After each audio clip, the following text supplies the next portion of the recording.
Hello and welcome to Indus News live from Islamabad. I'm Javad Tehami and these are the headlines.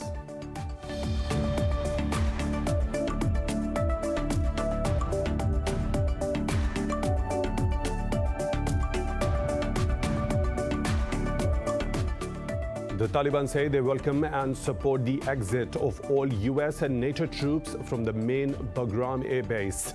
Talking to the media, Taliban spokesperson said a complete pullout will pave the way for Afghans to decide their future. Meanwhile, Russia says ISIS militants are building up their forces in northern Afghanistan as foreign troops leave. In comments carried by Russian state media, Foreign Minister Sergei Lavrov described the situation as worrisome.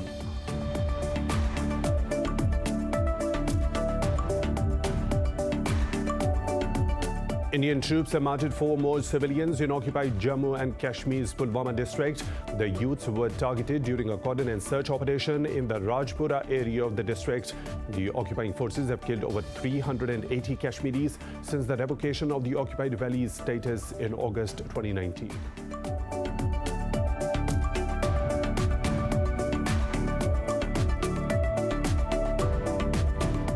Israeli fighter jets have launched air raids on the Gaza Strip, violating the fragile ceasefire with Hamas for a third time. The Israel Defense Forces allege that the attack was in response to incendiary balloons launched from the enclave. Pakistan has received 2.5 million doses of Moderna COVID vaccines donated by the United States under the COVAX facility. The country has reported 24 deaths and more than 1,200 infections in the past 24 hours. Meanwhile, India's death toll from COVID-19 has crossed 400,000 after the country logged 853 daily deaths. Globally, the virus has claimed over 3.9 million lives and infected more than 182 million people so far. Those were the headlines and detailed stories right after a short break. Stay tuned.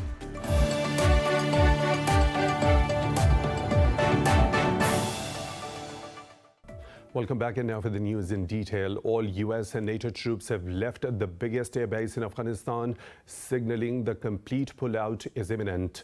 Kabul has confirmed the development and said Afghan troops will now protect and use the Bagram air base to combat terrorism. More in this report. Violence in Afghanistan has significantly risen as the Taliban continue to seize districts amid the withdrawal of foreign forces. As the U.S. handed over key Bagram air base to Afghan authorities, the Taliban said they welcome and support the pullout. The group said a complete withdrawal will pave the way for Afghans to decide their future. While Russia has warned NATO against redeployment of the alliance's military infrastructure in Central Asia, it also warned that ISIS is quickly gaining territory in Afghanistan, whereas Turkey said it's engaged in talks with the U.S. and other countries regarding the security of Kabul airport once the withdrawal is completed. Indian troops have martyred 4 civilians in the Pulwama district of occupied Jammu and Kashmir.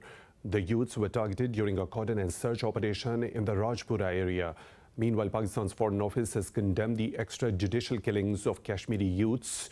It said forced disappearances and incarcerations by the Indian Army have become a norm in occupied Kashmir. It also urged the global community to hold India accountable for its crimes against humanity. Israeli fighter jets have launched air raids on the Gaza Strip, violating the fragile ceasefire with Hamas for the third time. The Israel Defense Forces allege that the attack was in response to incendiary balloons launched from the enclave. In a tweet, the Israeli military claimed it struck a weapon manufacturing site belonging to Hamas. The resistance movement has not commented on the incident so far. Meanwhile, Hamas has denounced recent remarks by German President Walter Steinmeier. Steinmeier told Israeli media that ICC has no jurisdiction to investigate Israeli war crimes in Palestinian territories. A Hamas spokesperson said the comments show Berlin's bias towards Israel's aggressive policies. In another development, Israeli soldiers injured 61 Palestinians in a clampdown on a protest in West Bank's Nablus city. While in Jerusalem city, the regime forces arrested 3 Palestinians. Russia says NATO is purposely destabilizing the Black Sea with its Sea Breeze 21 joint military exercises. A foreign ministry spokesperson said the drills are politically driven. In a briefing, Maria Zakharova said the U.S. and allies are turning the area to a conflict zone. She said the drills are an attempt to make another region unstable under Washington's guidance. The spokesperson termed the multinational level exercise openly anti-Russian and provocative. Led by Ukraine, the yearly exercises are being held in the Black Sea, which include the U.S., NATO, among 30 other states. The Arab coalition in Yemen says it has destroyed an explosive-laden drone launched by the Houthis towards southern Saudi Arabia. In a statement, a coalition spokesperson said Yemeni rebels attempted to target Khamis Mushed city. The U.S. State Department says Washington is beyond fed up and horrified by the repeated Houthi attacks inside Yemen. In a press briefing, the department spokesperson Ned Price said the assaults are exacerbating Yemen's humanitarian crisis. Meanwhile, the Yemeni government and the UAE Southern Transitional Council have agreed to stop all forms of escalation against each other. Saudi state media said both sides held a meeting in the Saudi capital to discuss the implementation of the Riyadh initiative. Moving on to Iraq, where hundreds of people took to the streets in capital Baghdad over worsening power and water cuts amid searing heat wave. The demonstrators slammed the government for not providing its citizens with enough electricity. Residents said power went out completely across most of the country's provinces before dawn. Power from the main grid suffers year-round, but the shortages worsen during the hot summer months. This comes only days after Iraq's electricity minister resigned over the power crisis. In Niger, the military says Boko Haram fighters have killed 4 civilians and injured another 2 in an attack in the southeast. Niger's mixed multinational force said the militants intercepted a passenger bus between Difa and Mainsaroa. In a statement, it said the militants later ambushed the soldiers. It said the military killed 13 fighters in ensuing clashes, while 6 soldiers were injured. The force said it seized 1 vehicle, several weapons, and large quantities of munitions. The mixed multinational force is made up of troops from Nigeria, Chad, Niger, and Cameroon. India's death toll from COVID-19 has crossed 400,000 after the country logged 853 daily deaths. Globally, the virus has claimed over 3.9 million lives and infected more than 182 million people so far.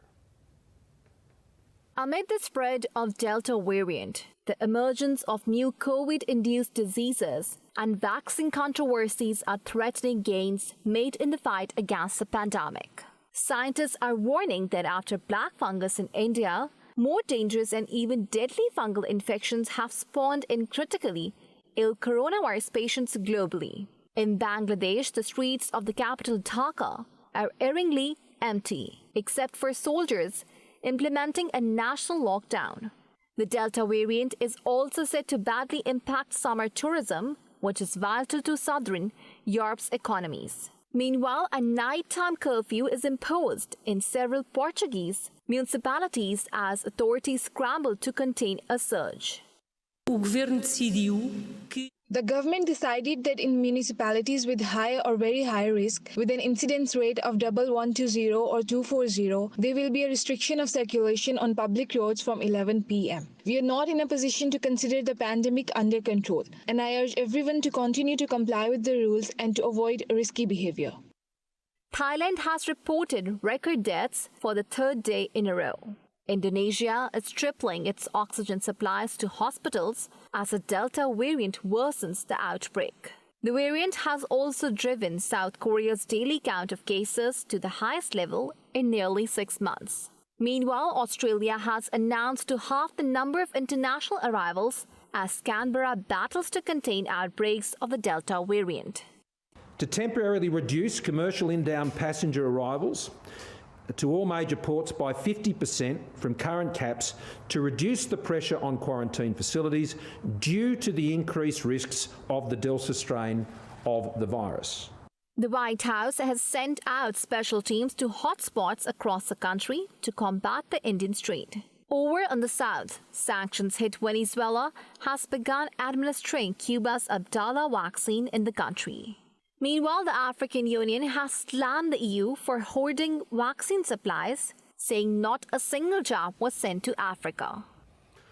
Pakistan has reported 24 deaths from COVID-19 in the past 24 hours. The health ministry says the toll has risen to 22,345. It says nearly 1,300 people tested positive for the virus overnight. The ministry says out of over 959,000 cases, more than 905,000 people have recovered. It notes that there are nearly 32,000 active cases in the country, of which over 1,800 are critical. Pakistan has administered more than 16 million doses of coronavirus vaccines to date.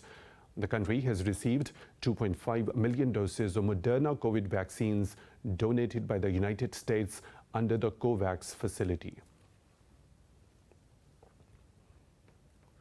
UN Secretary General Antonio Guterres has urged Myanmar's military to release Aung San Suu Kyi and President Win Myint. His spokesperson, Eri Kaneko, made the statement a day after thousands of other detainees were freed. Kaneko expressed the UN's deep concern over the continued violence and arbitrary arrests by security forces. Earlier, the ruling military said they released detainees held on incitement charges for taking part in protests. According to an activist group, the military has killed at least 885 people and detained over 6,400 people since the coup. Protesters have pulled down statues of British royals in the Canadian city of Winnipeg. The country's treatment of Indigenous children and the discovery of unmarked graves has sparked public anger. A large statue of Queen Victoria was defaced with red spray paint, while its base was covered in red handprints. A smaller statue of Elizabeth was also toppled, as both royals are seen as the representatives of the country's colonial history. Meanwhile, a cancelled Canada Day march in the capital, Ottawa, turned into a sea of orange. Thousands rallied wearing orange shirts to honor the victims and survivors of Canada's residential school system. Vigils and rallies were also held across other parts of the country. In the U.S., 5 people have been injured after a small building collapsed during construction in Washington, D.C. The fire and emergency medical services said the building came down during a severe thunderstorm.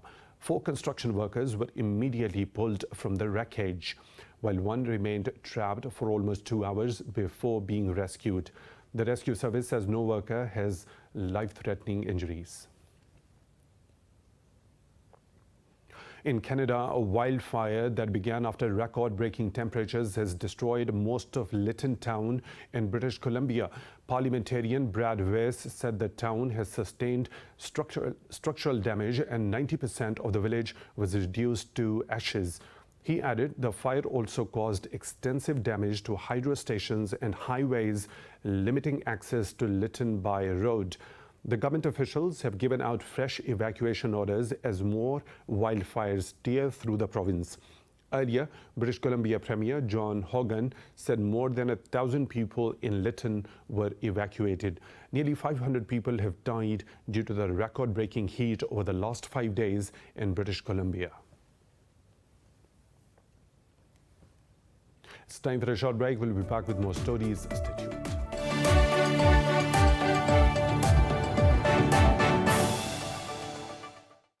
Welcome back. In the Philippines, authorities are evacuating thousands of families living close to an island volcano in Batangas province. The alert for the Taal volcano south of Manila has been moved to level 3 after it spewed a high plume of gas and steam.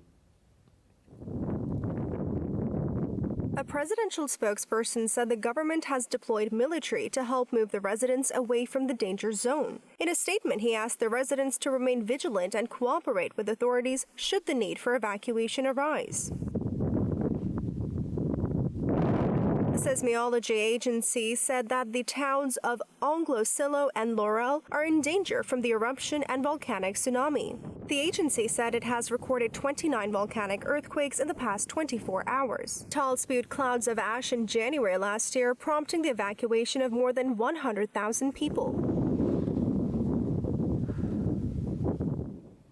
An 82-year-old woman will be flying into space along with the Amazon founder Jeff Bezos later this month. Wally Funk will be the oldest person ever to travel into space on the first crewed flight from rocket company Blue Origin. Funk was the youngest of 13 women who passed NASA's astronaut training program in the 1960s. But they were denied the chance to become astronauts because of their gender. Funk was the first woman flight instructor at a U.S. military base.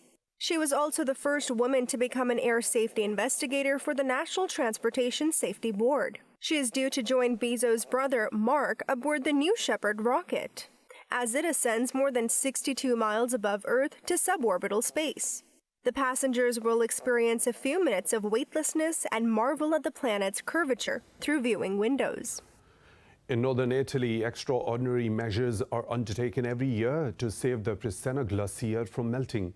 What about this unique method in this report? Experts say approximately 70% of the snow can be saved from melting over the summer season with a protective covering. A protective covering has been placed over an area of some 120,000 square meters on the Presena glacier in an operation that took nearly a month. A glaciologist from the Trento Science Museum, Cristian Casarato, said the covering basically works in the same way as a reflective window guard. They are 5 meter wide and 70 meter long strips that are laid across the glacier at the end of the winter season. This slows down the melting of the snow on the surface. Imagine that silver cloth that we put on the dashboard of our car in the summer. Without the sheet, our black dashboard gets hotter, unlike with the sheet on top, and it warms up less. Experts follow what is called mass balance to study the effects of climate change. Casarato explained it has experienced a downward trend in the last 15 to 20 years, leading to the reduction in the mass of glaciers. The difference between the winter snow accumulation and the summer snow melt gives us the net balance. That is how much the glacier has gained if the snow accumulations have been higher, or how much the glacier has lost if the losses have been higher. That's what we've been experiencing now for the last 15 to 20 years. A continuous downward trend and therefore a reduction in mass of our glaciers.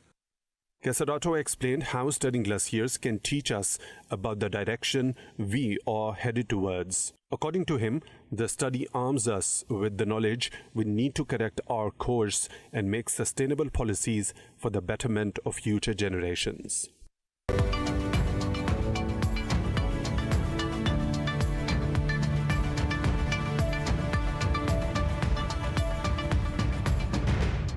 Another business updates, European markets are trading modestly higher as investors await the closely watched US jobs report that is due later in the day. Frankfurt's DAX, London's FTSE and the Pan-European Stock 600 have edged up fractionally.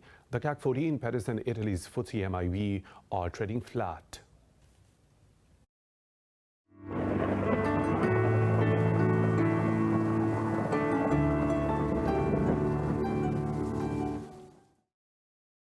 Situation from around the globe.